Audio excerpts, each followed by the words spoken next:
l'histoire de Batanga. de Batanga. Voilà donc, messieurs, nous prenons une petite vidéo. Nous allons apprendre l'histoire de cette belle photo historique de Kribi. Allez-y, chef. Nous avons devant la photo là le commandant de troupes allemandes, Kribi, Ok. von Hagen.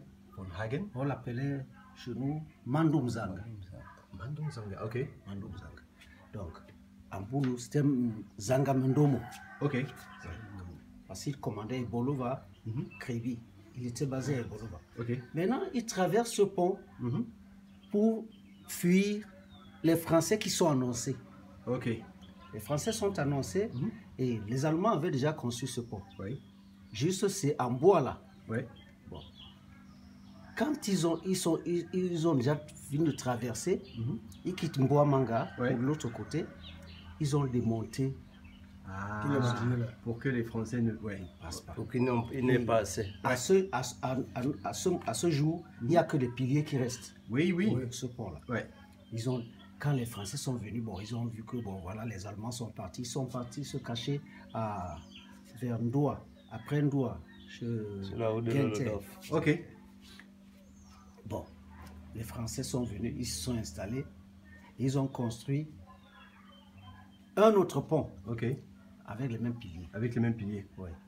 Ils ont construit un autre pont que moi j'ai vu. Ok. J'ai vu ce pont-là. Bon. Après ce pont, ça faisait déjà le deuxième. Ouais. Les Français ont construit un autre pont qui se trouve de ce côté. De l'autre côté. De l'autre côté. Ok. Le vrai pont. Le pont qu'on voit maintenant. Ouais, qu'on voit maintenant. Et la Satom, il y a quelques années, est venue recasser celui-ci et refaire un autre quatrième pont, toujours gardant les mêmes piliers. Les mêmes piliers que les Allemands avaient construits. Ça alors, ça c'est historique. Ouais. Et l'église donc avait été construite en quelle année? L'église, c'était les années 1900. Ok. Parce que quand ils étaient là, ils ont construit l'église avec le phare ensemble. Ce phare qui est symbolisé ici là. Ah oui, c'est ça. Ouais. C'est pas ça qu'on voit là ici. C'est quelque part là. Ouais, c'est ça c'est le phare. Oui, c'est ça. Ouais, c'est le phare. C'est incroyable ça. Mais ces Allemands finalement, ils n'étaient pas si mauvais que ça. Est-ce qu'on peut dire ça? Non, ils n'étaient pas mauvais. Et à côté de l'église, ils avaient un canon. Ok. Qu'ils bombardaient à côté de la mer. Ouais. Il y a c'était deux canons. Deux canons qui regardaient la mer. C'était le symbole de... Il fallait reculer les Français. Ok. Français, ok. Les canons là, c'est pas juste... C'était ça, ce symbole là. Chef, est-ce que vous pouvez vous mettre de ce côté, comme ça on voit bien la lumière? Voilà, ça c'est parfait. Chef, est-ce que vous pouvez vous présenter s'il vous plaît? Parce que vous nous avez donné une bonne histoire pour nous, pour les Camerounais. Une petite histoire à partir d'une photo anodine, mais une photo qui représente tant sur notre histoire, tant sur ce que le peuple de Kribi, Batanga a vécu. Et finalement, on se rend compte que c'est les Allemands qui ont aidé même ce peuple. J'ai entendu que c'est eux qui avaient dépêché un bateau. Le bateau pour remonter tout le monde à... Oui, c'est les Français qui avaient consigné, je peux dire, pris ces bateaux. C'était des bateaux allemands qui faisaient le trafic. Mais les Français ont pris ces bateaux pour évacuer toutes les populations. Évacuer toutes les populations, au pied du mont Cameroun. Les Victoria, tout ça là. C'est les Français. Et après la guerre, quand ils ont vu que la guerre est terminée, ils sont allés reprendre les mêmes populations.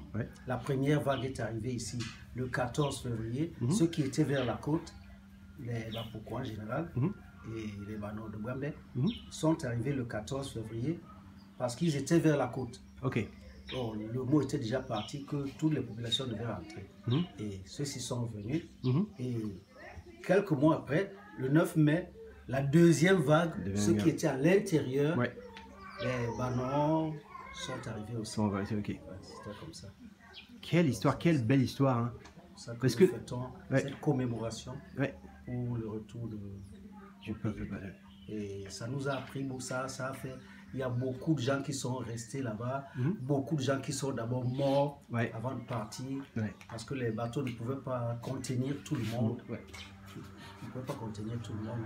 Comme vous voyez un peu là, sur cette abîme, il y a les gens qui sont en bordure à la plage, avec les bébés, oui, attachés au dos. Ils veulent regagner les bateaux, dont les Hans Wehrmann, le Potio, le Boma, qui étaient chargés de l'évacuation. Et certains n'ont d'autres peut-être ne savaient même pas nager. Voilà, d'autres se sont noyés entre la rive et le lieu du bateau. Qui pouvaient transporter toute la population. Parce que le bateau ne pouvait pas venir jusqu'à la le bateau ne pouvait donc pas. les gens devaient nager pour aller jusqu'au bateau. Donc c'était sauf qui peut en fait. Sauf qui peut. Il n'y avait pas de pirogue, beaucoup de pirogues pour transporter les gens. Et... Ah ouais, voilà le bateau là. Ça c'est l'un des bateaux. Donc les gens sont sur la plage, ils prennent une pirogue et jusqu'au bateau. Et donnez-moi encore le nom des bateaux s'il vous plaît. Il y avait Hans Wehrmann, Boma et Potio. Le petit, incroyable ça. Ah là, l'oral c'est bon, mais quand on voit le visuel avec, messieurs, là, on monte à un autre niveau. Dites-moi un peu, je vois qu'on les soldats là. Ça c'est la patrouille allemande. Donc c'était les Camerounais ou c'était les Sénégalais ou c'était les tirailleurs, comme on les appelait. Les tirailleurs. Il y avait des Camerounais et des Sénégalais. Et en casque, ce sont les Blancs. Non, là, je les vois. Incroyable.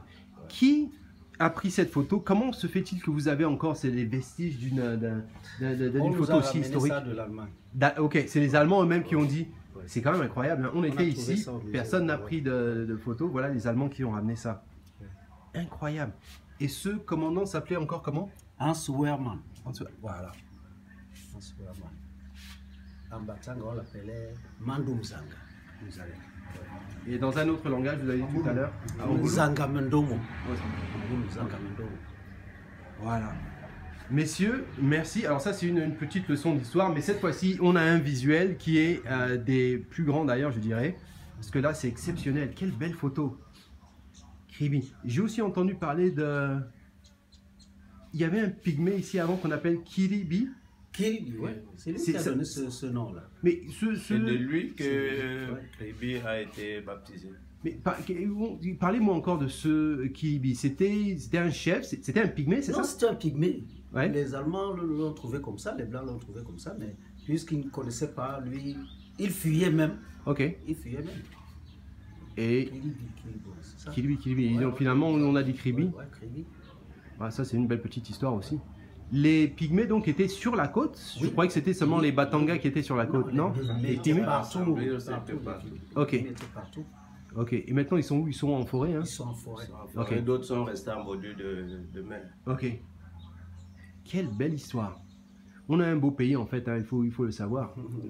J'entends depuis les pêcheurs qui me disent qu'ils se font chicoter par les Guinéens là. On ne sait pas pourquoi, mais nous on est paisibles hein, finalement.